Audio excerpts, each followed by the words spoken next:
Tanggal 25 Februari 2024 menjadi hari bersejarah untuk salah satu bidang otomotif di Indonesia nih guys. Karena di tanggal ini merupakan grand launching T1 Digital Motorsport by Blackstone Garage. Digital Motorsport sendiri adalah seperangkat simulator balap yang olahraga ini masuk ke dalam kategori e-sport. Acara grand launching T1 Digital Motorsport diresmikan oleh Menteri Pemuda dan Olahraga Republik Indonesia, Dito Aryo Tejo, serta Ketua Umum Ikatan Motor Indonesia, Bambang Susatyo.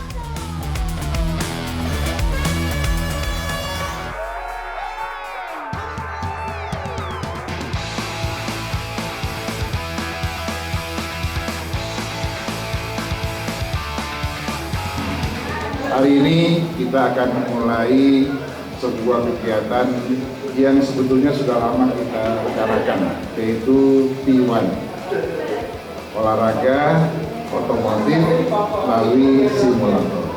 Kita sudah rencanakan cukup lama, sudah hampir 2 tahunan kita ingin membangun seperti ini, dan alhamdulillah hari ini kita bisa berjalan dengan baik, bisa kita buka dan langsung dilakukan perlombaan, diikuti oleh banyak peserta. Ini dimaksudkan juga untuk melahirkan sebuah atlet pembalap.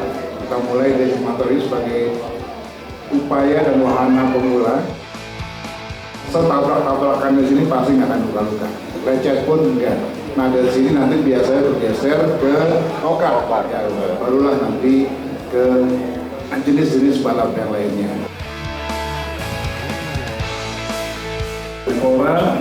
Berterima kasih untuk IMI Pusat bahwa naungan Bapak Bambang Susatyo yang hari ini telah kembali mendirikan T1 Digital Motorsport.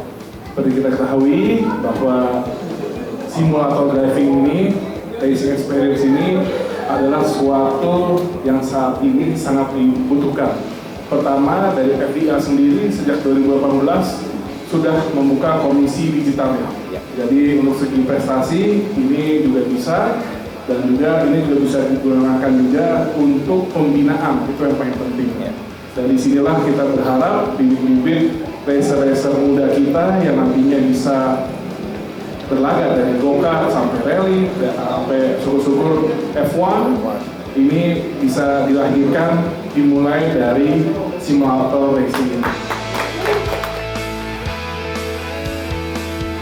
Grand launching ini juga diramaikan dengan sebuah turnamen Assetto Corsa menggunakan mobil Radical SR3 XSR di sirkuit Mandalika. Terdapat 3 kelas yang dipertandingkan, yaitu Novice, Non-Seeded, dan Seeded.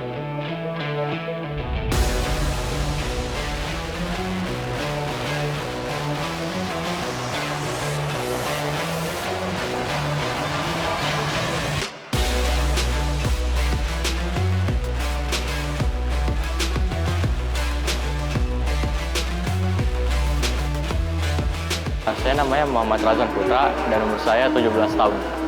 Sebelumnya saya belum pernah main simulator yang kayak gini, tapi di rumah saya punya simulator kecil dan itu pakai Logitech G29. Rasanya sih seru-seru banget karena kita bisa ngelakuin kayak balapan walaupun kita mungkin belum punya fundingnya buat kita balapan beneran, kita bisa nyobain di simulator. Baru tahun ini aja tempat main simulator. Tempatnya enak, bagus, nyaman juga buat main. Semoga aja bisa ada waktunya buat ikut-ikut kompetisi-kompetisi lagi. Terus ya semoga bisa menang juga. Saya Nikra Maulana, saya dari Cibubur. Di P1 ini kalau saya lihat dan saya nyobain tadi kan, standarnya cukup tinggi lah ya untuk teknologi simulator sekarang ini. Dimulai dari setirnya, terus pedalnya, terus rignya, joknya, dan ya satu sistem lah ya. Di-set secara profesional dan baik banget. Tadi saya nyoba juga nggak cuman hardware-nya yang mewah, cuman untuk settingannya sendiri dari setir sama pedal udah di-adjust dengan baik oleh dari tim dari P1 yang menurut saya ini penting banget dari kadar realisme dari sebuah simulator. Sebenarnya sih kalau dari persaingan tadi semua yang tadi 12 diundang itu levelnya sebenarnya 11-12 lah ya. Jagonya mirip-mirip. Mungkin saya udah nyoba juga mobilnya di rumah nih, Radical SR3. Jadi udah cukup familiar sama mobilnya dan tracknya juga ya sedikit banyak udah tau lah sela-selanya lah ya. Jadi tadi alhamdulillah dari practice, dari quali sampai race bisa deliver yang terbaik dan ya alhamdulillah tadi pace-nya bagus jadi bisa menang. Saya bersyukur banget lah ya ada tempat kayak P1 lagi, makin banyak lagi tempat-tempat simulator, terus makin banyak orang-orang yang harapnya bakal makin tertarik untuk mencoba simulator. Kedepannya skenanya mungkin makin bagus, terus turnamen makin banyak dan mungkin makin banyak lagi calon-calon driver yang berbakat nanti kedepannya kita will see lah. P1 Digital Motorsport juga akan berperan sebagai akademi, sehingga selain sebagai tempat bermain, juga menjadi tempat pembinaan atlet-atlet e-sport cabang olahraga simulator racing. Well guys, dengan adanya venue sim racing ini, semoga segera melahirkan atlet yang dapat mengharumkan nama Indonesia di level internasional ya guys.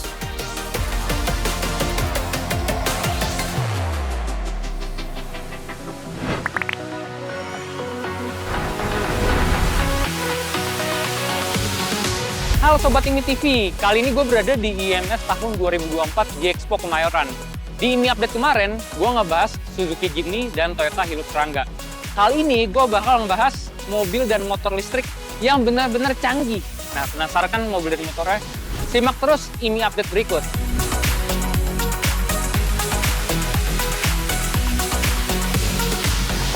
Masih dari event Indonesia International Motor Show 2024 yang berlangsung di Jakarta International Expo Kemayoran, Jakarta nih guys. Sebagai pencinta otomotif, emang nggak ada bosannya deh kalau udah keliling di sini, ngeliat banyak banget mobil dan motor keluaran terbaru.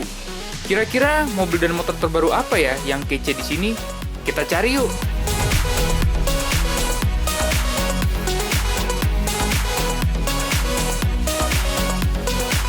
Jadi guys, ada merek baru yang akan bersaing di pasar Indonesia. Mereknya ini adalah Vinfast, merek asal Vietnam yang ngejual kendaraan listrik.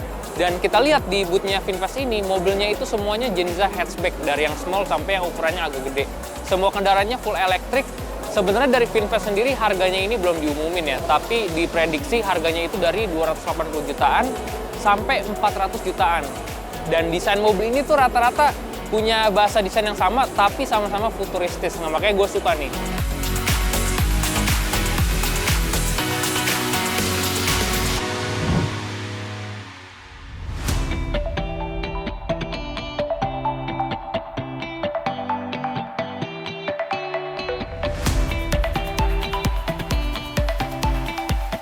Ini adalah Wuling Cloud EV, hatchback listrik yang kelasnya di atas Dingo EV tapi jauh lebih nyaman dan lebih mewah.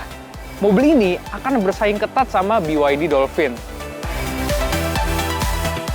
Jadi harga mobil ini belum diumumin sama Wuling, tapi Wuling memprediksi harga mobil ini dari 430 juta sampai 450 juta.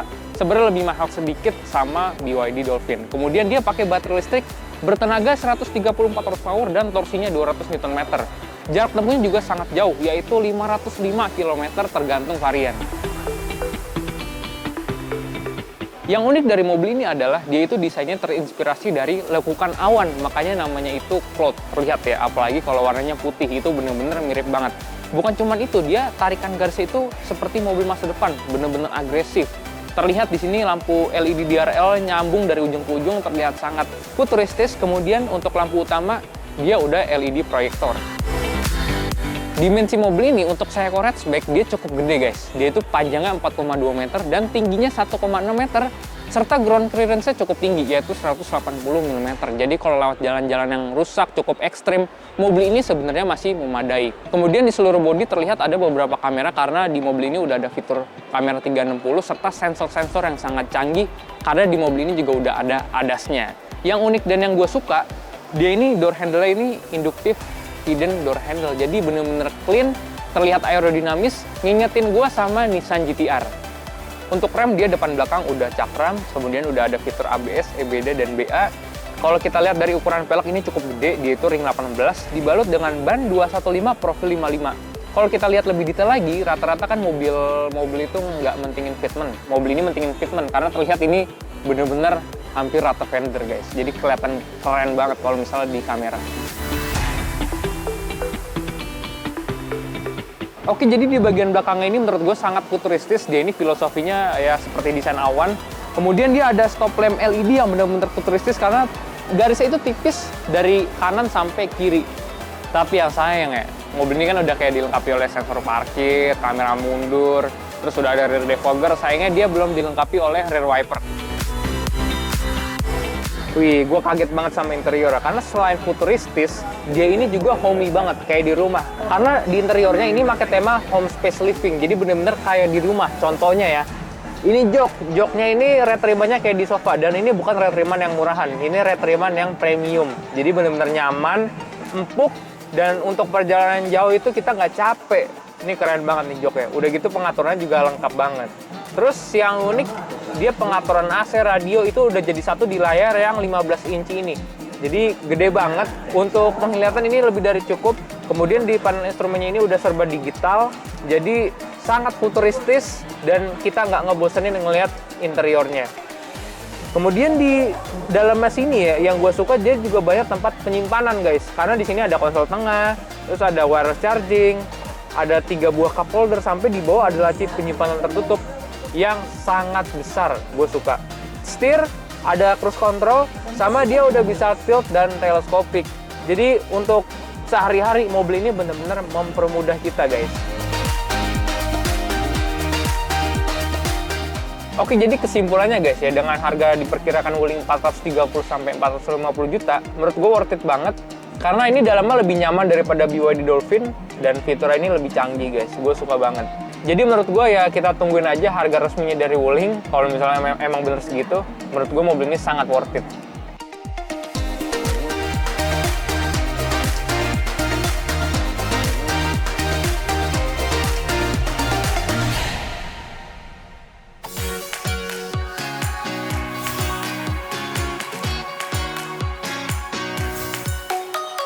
Ini adalah motor yang cocok banget buat harian dan cocok banget buat tempur di kota Jakarta.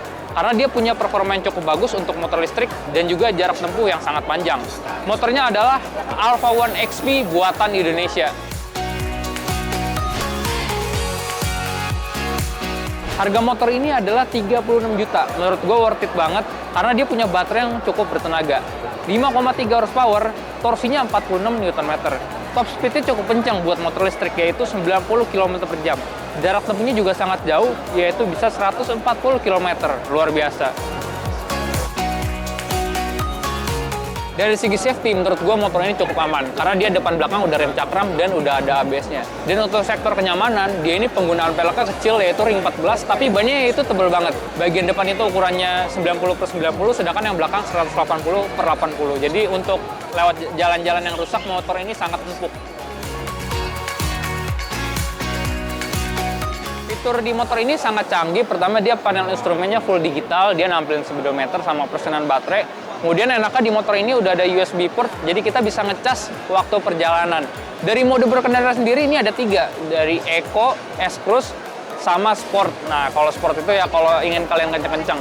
Yang unik di motor ini dia ada percepatan seperti kayak mobil otomatis, jadi dia ada 3 speed, sama ada gigi mundurnya guys. Jadi benar-benar enak banget kalau misalnya lagi mundur di parkiran, nggak usah pakai kaki lagi.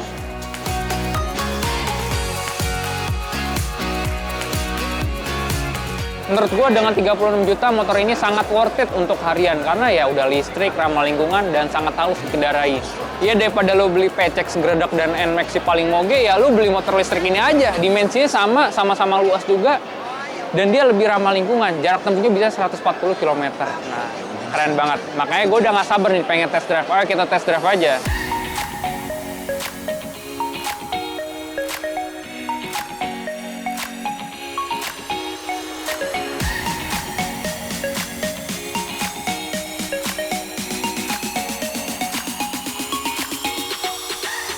Habis lihat-lihat mobil dan motor terbaru, ada apa lagi ya di IMS 2024 kali ini? Selain menjadi tempat pameran otomotif, IMS juga membuat cukup banyak kegiatan seru yang berhubungan dengan otomotif nih guys. Salah satunya adalah talk show dengan Ikatan Motor Indonesia. Talk show ini berlangsung selama 3 hari pada 23 sampai 25 Februari 2024 dan membahas topik-topik yang seru. Seperti apa sih keseruannya?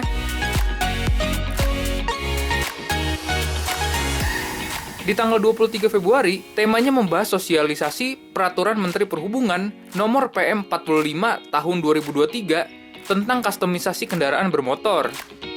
Pembicaranya adalah Rifat Sungkar, selaku Wakil Ketua Umum IMI Bidang Mobility, dan disaksikan oleh para pelaku modifikasi dan kustomisasi seperti builder hingga penjual spare part. Selamat datang dan terima kasih kepada para hadirin yang hadir pada sore hari ini. Builder, dari workshop, dari pelaku usaha otomotif. Apa itu PM45, kustomisasi? Melihat bahwa dunia otomotif Indonesia itu adalah sebuah potensi market yang luar biasa besar. Saya bukan bicara market trading, tapi juga market kreativitas yang gak ada batasnya. Builder-builder Indonesia tuh sangat kreatif. Mungkin dulu kita ditinggalin candi, di masa yang akan datang kita ditinggalin kendaraan custom.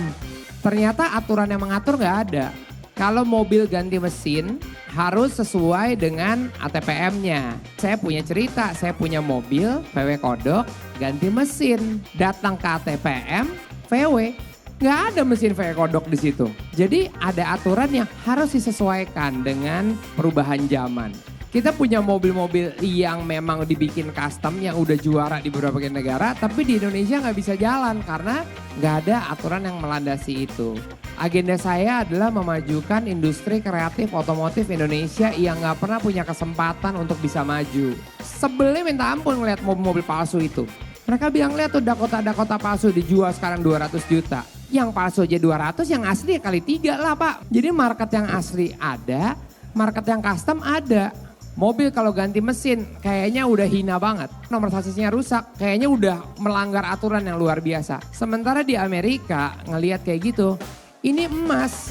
Tapi di Indonesia ini sampah. Kita udah terlalu lama dibohongin sama dunia internasional. Sekarang dengan adanya undang-undang ini kita harus jadi negara produsen. Jadi kita bisa menciptakan sesuatu, preserve yang namanya penggalan sejarah otomotif Indonesia. Saya nggak punya gigi mundur untuk gagal. Kalau sampai gagal, saya yang gagal. Tapi kalau sampai sukses, sukses untuk kemenangan industri kreatif otomotif Indonesia. Semangat saya ditambah semangatnya Pak Rifat itu jadi 400% untuk menyelesaikan ini. Supaya Bapak Ibu yang punya motor atau mobil custom itu bersurat sederhana sesuai dengan apa yang sudah dirubah.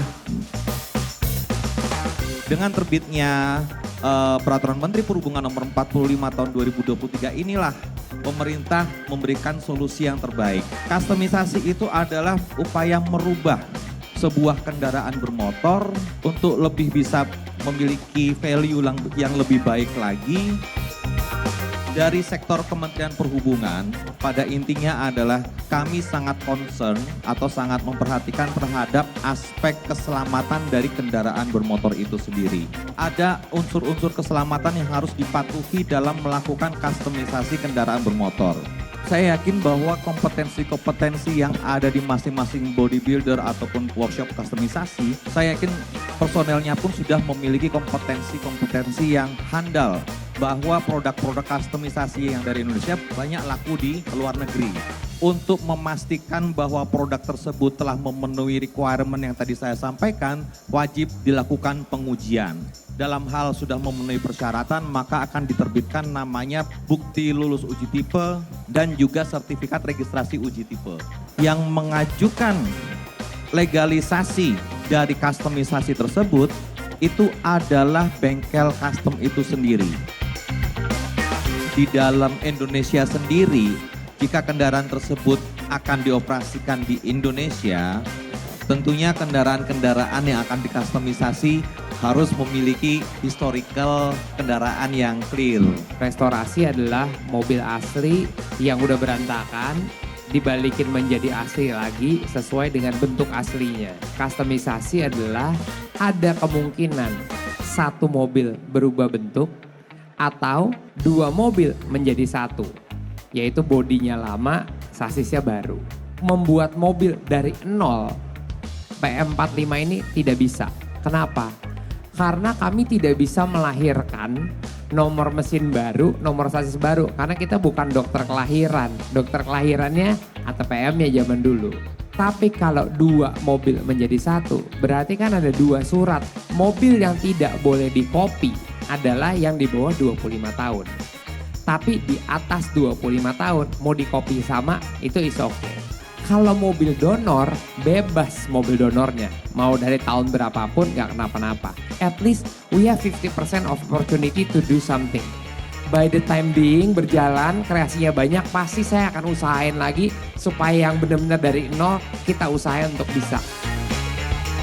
Saya dapat amanat dari ketua saya Pak Bamsud. Dia punya mobil custom, Gullwing dari Tuxedo.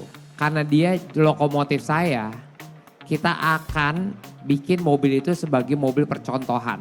Saya pribadi punya mobil juga yang pasti udah pernah lihat di YouTube, Mustang yang dari BMW. Itu akan saya korbankan untuk jadi contoh. Berdasarkan Kamus Bahasa Indonesia, itu yang paling pantas untuk kita pakai di sini. Customisasi, bahasa baru. Supaya tidak termix dengan modifikasi yang sudah ada di bagian karoseri. Nantinya di STNK seperti apa, nama mobil aslinya tidak berubah. 530 strip customisasi Ford Mustang.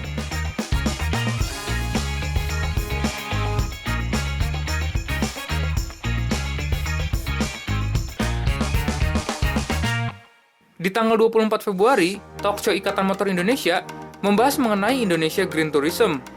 Menarik nih guys, mengkolaborasikan antara kawasan wisata terbuka hijau dengan kendaraan ramah lingkungan.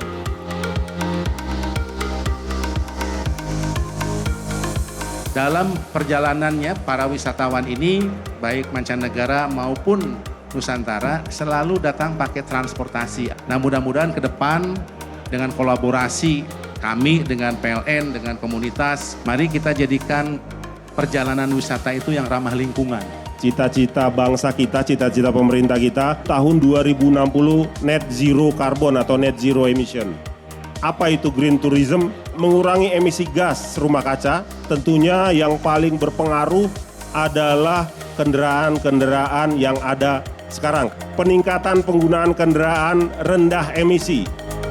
Kalau bukan kita, siapa lagi Bapak Ibu? Green energy, green mobility, dan green lifestyle. Destinasi wisata kita yang bertaraf internasional ini ada Mandalika. Kita akan membuat acara Mandalika International Circuit.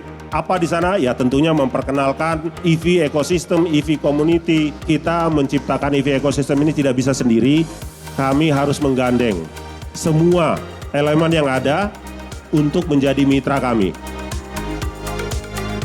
Salah satu solusi yang kemudian kami ambil, jalan yang kami tempuh oleh teman-teman ini adalah kita menggunakan mobil listrik. Yang kedua, kalau bukan kita siapa lagi gitu kan yang kita mulai. Maka kami dari teman-teman ini yang dari awal merasakan pedihnya beli mobil listrik, kami awali. Semahal-mahal apapun yang ditawarkan sama dealer kita beli gitu kan. Sesusah-susahnya teman-teman melakukan perjalanan dengan menggunakan mobil listrik yang kadang-kadang sampai tengah jalan mati pun kita alami.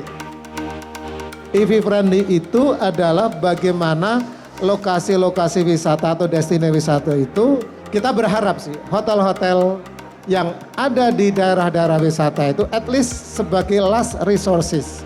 Kita datang terakhir sampai sana, kita bisa melakukan pengecasan.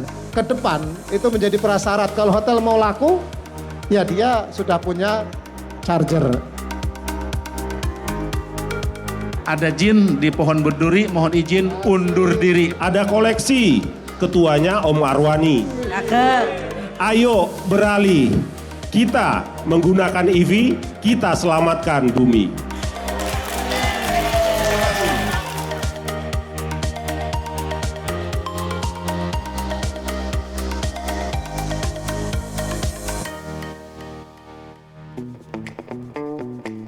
Di tanggal 25 Februari, sebagai induk organisasi di bidang otomotif, nggak lengkap nih kalau belum ngobrol-ngobrol dengan para komunitas. Kali ini talkshow-nya dihadiri oleh Rifat Sungkar selaku Wakil Ketua Umum IMI Bidang Mobility dan Roni Arifuddin sebagai Komisi Touring Komunitas IMI sekaligus juga Ketua Perhimpunan Penggemar Mobil Kuno Indonesia atau PPMKI. Kira-kira ngobrolin apa aja sih?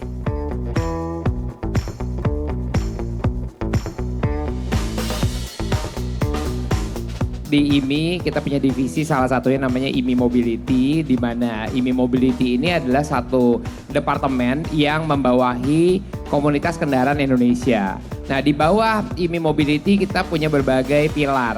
Pertama, tourism, kemudian lingkungan hidup, safety driving, modifikasi kendaraan listrik, dan juga tentunya komunitas kendaraan Indonesia. Saat ini kami di IMI yang di pusat aja, kita punya kira-kira hampir 1.800-an komunitas, baik roda 2 maupun roda 4. Dan itu adalah sebenarnya aset utama Indonesia dalam bidang otomotif. Ada satu agenda besar yang baru aja saya perjuangkan, yaitu legalisasi kendaraan custom Indonesia. Indonesia itu kan memang sangat dikenal sebagai negara yang punya kerajinan tangan luar biasa hebat. Dari dahulu kala sampai sekarang tentunya budaya-budaya Indonesia itu sangat bisa menghasilkan ya karya seni yang hebat. Mobil atau motor yang ingin pergi jalan-jalan ke luar negeri, kamilah organisasi yang mengeluarkan karne untuk kendaraan. Jadi paspor kendaraan Indonesia itu kami yang pegang. Perkenalkan, saya Roni dari Komisi Touring dan Komunitas. Itu adalah salah satu departemen atau komisi dari bagiannya Om Privat. Kita juga akan mengeluarkan pedoman touring berkelompok. Penting sekali ini, nanti akan kita segera sosialisasikan. Nama saya Maskot Anjar, saya di bawah Komisi IT Digital. Tahu nggak sih apa itu Gaspol? Gaspol itu adalah tools online dari Ikatan Motor Indonesia. Ada 3 poin di sini. Pertama adalah membantu, yang kedua adalah menjaga, yang ketiga adalah melayani segala kebutuhan pengguna kendaraan bermotor di Indonesia. Semua kebutuhan dari teman-teman untuk menjadi member IMI sudah ada di dalam Gaspol. Kartu izin start pun sekarang sudah bisa didaftarkan melalui aplikasi kita Gaspol.